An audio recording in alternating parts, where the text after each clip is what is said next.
Hi అండి, welcome to my channel.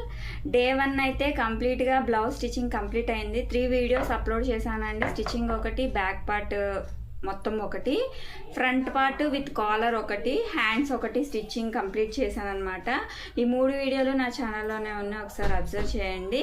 నచ్చితే please like చేయండి. ఇప్పుడు డే 2 వచ్చేసేసి ఈ బ్లౌజ్ని స్టిచ్చింగ్ చేస్తున్నాను. ఈ బార్డర్ తోటి నెక్ అంతా, కాలర్ మొత్తం ఇదంతా ఉక్స్ పట్టి కాజా పట్టి వరకు ఈ బార్డర్తో పెడదాం అనుకుంటున్నాను.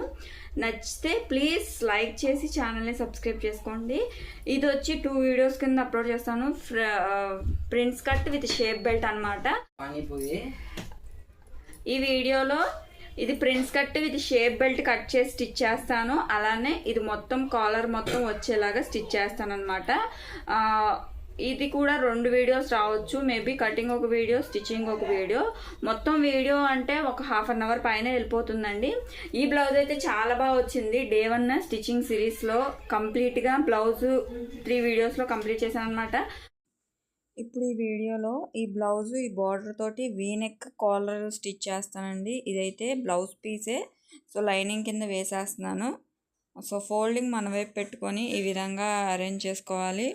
ఇప్పుడు ఒక స్కేల్తో ఈ కిందన ఎగుడు దిగుడు ఉంటే కొంచెం ఇలాగా స్కేల్ సహాయంతో ఒక లైన్ అయితే డ్రా చేసుకోవాలి.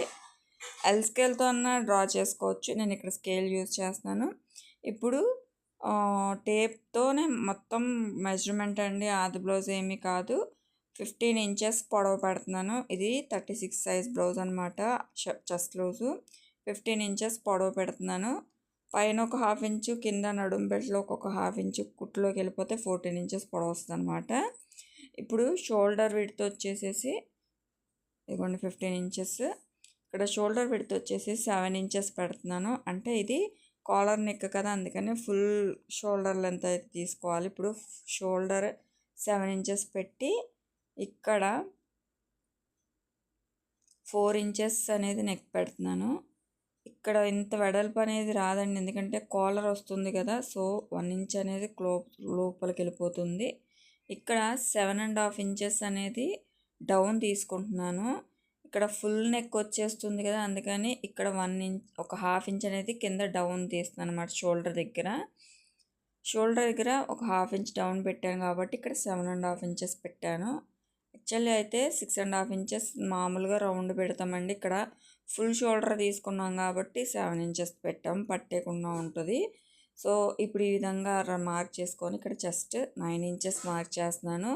36 ఇంచెస్ కదా, అందుకని 9 ఇంచెస్ మార్క్ చేస్తున్నాను. తర్వాత 1.5 ఇంచ్ ఖర్చు అనేది పెడుతున్నాను అనమాట. 1.5 ఇంచ్ ఖర్చు పెడుతున్నాను అనమాట. ఇప్పుడు ఇక్కడ ఎంత మార్క్ చేసుకున్నామో వెస్ట్ దగ్గర కూడా అంతే మార్క్ చేసుకోవాలి. ఇదిగోండి ఇక్కడ ఎంత మార్క్ చేసుకున్నామో అంతే. ఇక్కడ 9 ఇంచెస్ పైన చెస్ట్ మార్క్ చేసాం కదా, 1 ఇంచ్ ఖర్చులోకి వెళ్ళిపోతుంది డార్స్లోకి.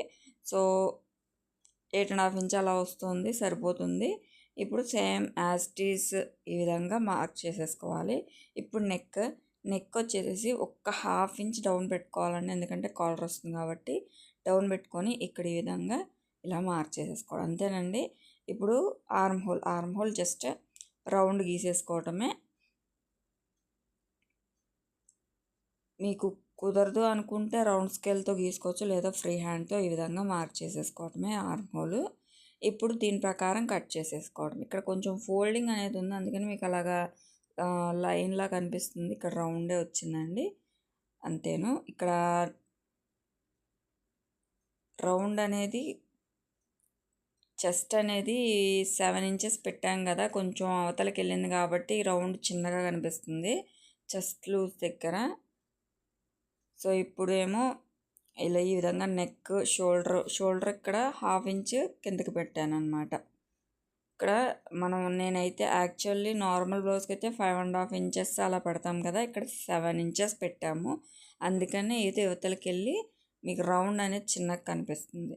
ఇప్పుడు ఇది కటింగ్ అయిపోయినాక ఫ్రంట్ పార్ట్కి ఈ విధంగా ప్లేస్ చేసుకోవాలి. నేను ప్రిన్స్ కట్ అని చెప్పాను కదండి, prince cut with shape belt అనమాట. ఇప్పటివరకు నార్మల్ ప్రిన్స్ కట్స్ కట్ చేశాను, షేప్ బెల్ట్ అనేది ఇదే వీడియో చేయటం అనేది. ఇప్పుడు ఈ విధంగా మొత్తము ప్లేస్ చేసేసుకొని దీని ప్రకారం చుట్టూతో మార్క్ చేసేసుకోవాలి. ఇక్కడ షోల్డర్ దగ్గర నేను ½ ఇంచ్ డౌన్ పెట్టాను కదండి, ఇటువైపు అయితే హాఫ్ ఇంచ్ డౌన్ పెట్టవసరం లేదు, నార్మల్గా పెట్టేసేసుకోవచ్చు. ఇక్కడ నెక్ ఎంతవరకు మార్క్ చేసుకోవాలో అంతవరకు ఈ విధంగా మార్క్ చేసుకొని ఆర్మ్ హోలు చుట్టూతో కూడా దీని ప్రకారం బ్యాక్ పార్ట్ ప్రకారం మార్క్ చేసేసుకోవాలి. ఉక్స్ పట్టి కాజా పట్టి కోసం ఒక హాఫ్ ఇంచ్ అనేది అవతలకు పెట్టుకున్నాను. బొద్దు ఉంటుంది కదండి, ఈ బొద్దు పార్ట్ అంతా క్లాత్ పక్కకు పెట్టుకున్నాను అనమాట. ఇటు సైడ్ కింద వైపు కూడాను ఇలా మొత్తం ప్లేస్ చేసుకొని ఇది పక్కన పెట్టేసుకోవాలి. ఇప్పుడు ఫ్రంట్ నెక్ నేను వీ నెక్ అని చెప్పాను కదా, సో వీ నెక్ కూడా పైకి వస్తుంది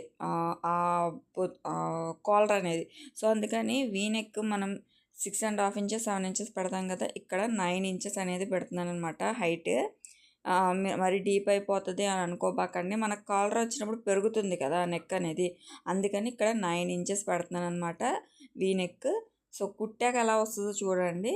ఇప్పుడు దీని ప్రకారం ఇలాగా గీసేసుకోవాలి. గీసేసిన తర్వాత ఇక్కడ ఆర్మ్ హోల్ ఈ విధంగా కొంచెం లోపలికి వచ్చే విధంగా గీసుకోవాలన్నమాట. ఎందుకంటే మరీ పాగిరిపోయినట్టు ఉంటుంది, షోల్డర్ మీదకి వెళ్ళిపోయినట్టు ఉంటుంది, అందుకని ఫ్రంట్ పార్ట్కి ఈ విధంగా గీసుకోవాలి. ఇప్పుడు కింద వైపుకి ఒక 1 ఇంచ్ వచ్చేలాగా ఎక్స్ట్రా తీసుకోవాలి. దానికన్నా ముందు చెస్ట్ పాయింట్ అంతా మార్క్ చేసుకోవాలి. 11 ఇంచెస్కి మార్క్ చేస్తున్నాను. షోల్డర్ దగ్గర నుంచి 11 ఇంచెస్ మార్క్ చేసుకుంటున్నాను. ఇప్పుడు ఇక్కడి నుంచి 4 ఇంచెస్కి మార్క్ చేసుకోవాలి. ఇక్కడికి వచ్చిందండి. ఇప్పుడు ఈ మార్క్ కలిసే విధంగానే మనం పెట్టుకోవాలి, అటుది కాదు. ఈ 4 ఇంచెస్ దగ్గరే మార్క్ చేసుకోవాలి. ఇదిగోండి 11 ఇంచెస్ 4 ఇంచెస్. ఇప్పుడు నేను షేప్ బెల్ట్ అని చెప్పాను కదా, ఇక్కడ 15 ఇంచెస్ ఉంది. షేప్ బెల్ట్కి మనం మామూలు డార్స్కి అయితే 13.5 ఇంచెస్ దగ్గర మార్క్ చేస్తాం కదా, ఇక్కడ 13.5 ఇంచెస్కి మార్క్ చేసుకోవాలి. దానికన్నా నార్మల్ బ్లౌజ్ అయితే 13.5 ఇంచెస్కి మార్క్ చేస్తాము. ఇక్కడ ప్రిన్స్ కట్ రావాలి కాబట్టి ఇక్కడ చిన్న చిన్న టెక్నిక్స్ యూస్ చేసి ఈజీగా కట్ చేసుకోవచ్చు. ఇక్కడ నేను ఒక 1 ఇంచ్ కిందకి ఇలాగా మార్క్ చేస్తాను, అంటే 15 ఇంచెస్కి 1 ఇంచ్ యాడ్ చేసి 16 ఇంచెస్ అవుతుంది. ఇప్పుడు ఏంటంటే మనం నార్మల్ బ్లౌజ్కి 2 ఇంచెస్ పైకి మార్క్ చేసుకుంటాం కదా, అలాగా 2 ఇంచెస్ పైకి ఈ విధంగా మార్క్ చేసుకోవాలన్నమాట. ఇక్కడ మళ్ళీ చూపిస్తున్నాను చూడండి. నార్మల్ బ్లౌజ్ మనం కట్ చేసుకున్నప్పుడు 2 ఇంచెస్ ఫోల్డ్ చేస్తాం కదా, సేమ్ అదే ప్యాటర్న్ ఇక్కడ 2 ఇంచెస్ పైకి మార్క్ చేసుకోవాలి. అక్కడ 15 ఇంచెస్ దగ్గర నుంచి కింద 1 ఇంచ్ మార్క్ చేసాము, పైన 2 ఇంచెస్కి మార్క్ చేసుకొని ఒక గీత కొట్టుకోవాలి. మీకు అర్థమైంది అనుకుంటున్నాను. ఇక్కడ ఈ విధంగా మార్క్ చేసుకోవాలి. ఇప్పుడు మనం 13.5 ఇంచెస్కి మెయిన్ డాట్ మార్క్ చేస్తాం కదా, అదేవిధంగా ఇక్కడ నేను మార్క్ చేస్తున్నాను. ఒకసారి 11 ఇంచెస్ దగ్గర ఇందాక మార్క్ చేసుకున్నాం కదా, అక్కడి నుంచి కిందకి 2.5 ఇంచులు కిందకి మార్క్ చేసుకోవాలి. మీకు అర్థమైంది అనుకుంటున్నాను. 11 ఇంచెస్ నుంచి 2.5 కిందకి అయితే 13.5 ఇంచెస్ కదా, మెయిన్ టక్స్ మనం 13.5 ఇంచెస్కి మార్క్ చేసుకుంటాం. ఇక్కడ ప్రిన్స్ కట్ కూడా అంతే మార్క్ చేసుకొని ఇక్కడ 2 ఇంచెస్ వెడల్పు పెట్టాను అనమాట. 2 ఇంచెస్ వెడల్పు పెట్టి ఈ విధంగా మార్క్ చేసుకొని ఇక్కడ దీన్ని ఆర్మ్ హోల్లోకి కలిపేయాలి. పెద్ద తేడా ఏం కాదండి, చిన్నగా అంతే, చిన్న చిన్న టిప్స్ అంతేను. ఇక్కడ 2 ఇంచెస్ దగ్గర నుంచి ఈ విధంగా మార్క్ చేసేసుకోవాలి.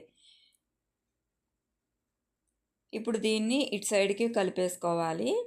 ఇటు సైడ్ వచ్చేసి ఒక 1/2 ఇంచ్ పైకి మార్క్ చేసుకోవాలి. ఎందుకంటే మనం ఉక్స్ పట్టి కాజా పట్టి వైపు కొంచెం పైకి మార్క్ చేస్తాం కదా, అందుకని ఒక 1/2 ఇంచ్ పైకి మార్క్ చేసుకొని ఈ విధంగా మార్క్ చేసుకోవాలి. ఇప్పుడు ఇక్కడ 2 ఇంచెస్ క్లాత్ అనేది కట్ చేసేస్తాం.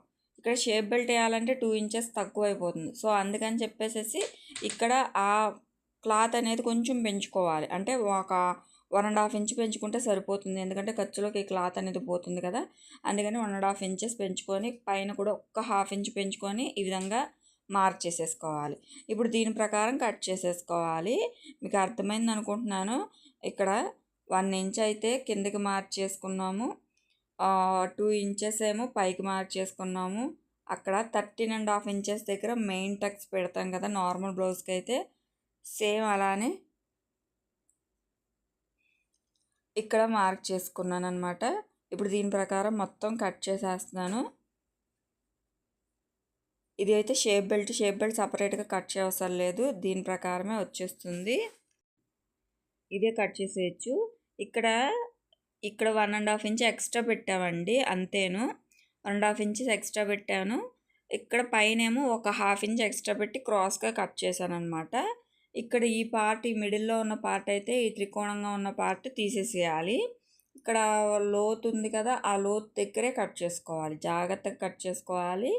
ఎందుకంటే ఇది 3 పార్ట్స్ వస్తుంది అనమాట. ప్రిన్స్ కట్ ఎప్పుడు 2 పార్ట్సే కట్ చేసి చూపించాను. ఇప్పుడైతే 3 పార్ట్స్ వస్తుంది అనమాట. ఇప్పుడు 3 పార్ట్స్ వస్తుంది ఇది. ఇది సేమ్ ఇదే విధంగా మెయిన్ ఫ్యాబ్రిక్ కూడా కట్ చేసుకోవాలి. నేను మెయిన్ ఫ్యాబ్రిక్ స్టిచ్చింగ్ నెక్స్ట్ వీడియోలో అప్లోడ్ చేస్తాను. ఇక్కడ only front part, back part cutting అయితే చూపించాను అనమాట. ఐ హోప్ మీకు అర్థమైంది అనుకుంటున్నాను. ఇప్పుడు ఈ మిడిల్లో ఉన్న పార్ట్ అయితే కట్ చేసేసి పక్కన పెట్టేసేయాలి. ఇది అనవసరం అనమాట. ఈ విధంగా కట్ చేయాలి. నచ్చితే ప్లీజ్ లైక్ చేయండి. ఛానల్ని అయితే సబ్స్క్రైబ్ చేసుకోండి. ఇదన్నమాట ఈ 3 పార్ట్స్. ఇదిగోండి ఈ విధంగా వస్తుంది. ఇది ఈ విధంగా అటాచ్ చేసేస్తే ఇదిగోండి కరెక్ట్గా సరిపోయిందనమాట. Front part, back part. Next వీడియోలో మెయిన్ ఫ్యాబ్రిక్ కట్ చేసి స్టిచ్ చేస్తాను. చూడండి. Thank you.